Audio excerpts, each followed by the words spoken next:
পরাজয়ের ধারা অব্যাহত রাখল কেকেআর, গিলের ব্যাটে ভর করে ফের নাইটদের হারাল জিটি। আরসিবি সমর্থকদের ধাওয়া, টুর্নামেন্ট শুরুর আগে তাদের ট্রল করার ফল পাচ্ছে কেকেআর। ৬-৫ চলতি আইপিএলে কেকেআরের পরাজয়ের ধারা অব্যাহত রইল। বর্তমানে যা পরিস্থিতি, তাতে আইপিএলের বাকি ৯টি দলকে জিজ্ঞেস করলে হয়তো তারা প্রতিদিন কলকাতা নাইট রাইডার্সের বিরুদ্ধে ম্যাচ খেলতে চাইবে।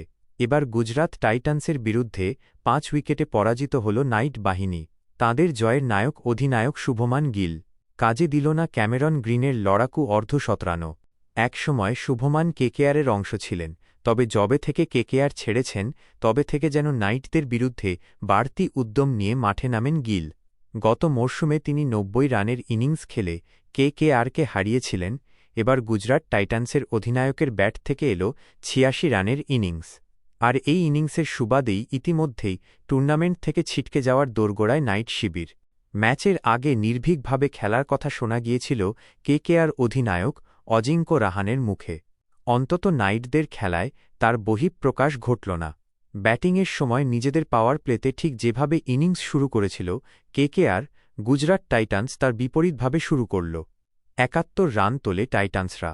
তবে পাওয়ার প্লের শেষ ওভারে ২২ রানে সাই সুদর্শনকে আউট করে কেকেআরকে একমাত্র সাফল্য এনে দেন সুনীল নারাইন। অবশ্য সুদর্শন আউট হলেও টাইটান্সের রানের গতি কমেনি। ইনফর্ম শুভমান গিলের সঙ্গে মিলে জশ বাটলার দারুণভাবে দলের ইনিংস এগিয়ে নিয়ে যান। বেশ সুন্দর কয়েকটি শটও খেলেন। বাটলারের তথাকথিত ক্রিপ্টোনাইট বরুণ চক্রবর্তী ইংরেজ তারকাকে সাজঘরে ফেরত পাঠান। তিনি ১১ ইনিংসে সপ্তমবার বাটলারকে সাজঘরে ফেরান। তবে গিল থামেননি, তিনি নিজের ইনিংস চালিয়ে যান। দেখতেই দেখতে ২৭ বলে অর্ধশতরানও পূরণ করেন তিনি। শেষমেশ বৈভব আরোরার বলে ৮৬ রানে গিলের ইনিংস থামে। ওয়াশিংটন সুন্দর তেমন রান না পেলেও গিলের ইনিংসের পর খুব বেশি রান বাকি ছিল না। ওয়াশিংটন সুন্দর ১৩ রানে আউট হলেও গ্লেন ফিলিপসরা টাইটান্সকে ম্যাচ জিতিয়ে দেন। কেকেআরের ইতিবাচক দিক বলতে বরুণ চক্রবর্তীর ২ উইকেট আর অবশ্যই ক্যামেরুন গ্রিনের ব্যাটিং। গ্রিনের ব্যাট অবশেষে চলল।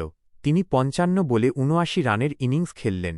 তার ব্যাটে ভর করেই তো কেকেআর ১৮০ রান তোলে।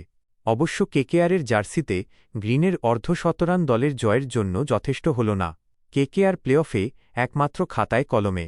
বাস্তবে হতে হলে বাকি দলগুলোর ম্যাচ কমিয়ে কেকেআরকে বাড়তি সুবিধা দেওয়া।